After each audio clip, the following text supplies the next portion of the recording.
নানা আয়োজনে উদ্বোধন হলো নাসির গ্রুপ অব ইন্ডাস্ট্রির নতুন উদ্যোগ নাসির সিনটেক্স মোটরসের বাইক প্রদর্শনী। উন্মোচিত হয় অফিসিয়াল লোগো। প্রাথমিকভাবে টু হুইলার ভেহিকেল বাজারজাতের মাধ্যমে যানবাহন শিল্পে গুরুত্বপূর্ণ অংশীদার হওয়ার পরিকল্পনা তাদের। বাইকের ইঞ্জিন প্রযুক্তির জন্য ফ্রান্সের ঐতিহ্যবাহী প্রতিষ্ঠান পেজো এবং ইলেকট্রিক বাইকের জন্য চীনের সুপরিচিত কোম্পানি লিমাকে পার্টনার হিসেবে যুক্ত করেছেন নাসির সিনটেক্স মোটরস।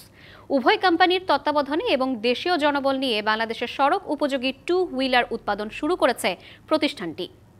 অনুষ্ঠানে বিশেষ অতিথি ছিলেন জামায়াত আমির ডাক্তার শফিকুর রহমান এবং এনসিপির সিনিয়র যুগ্ম সদস্য সচিব তাসনিম জারা।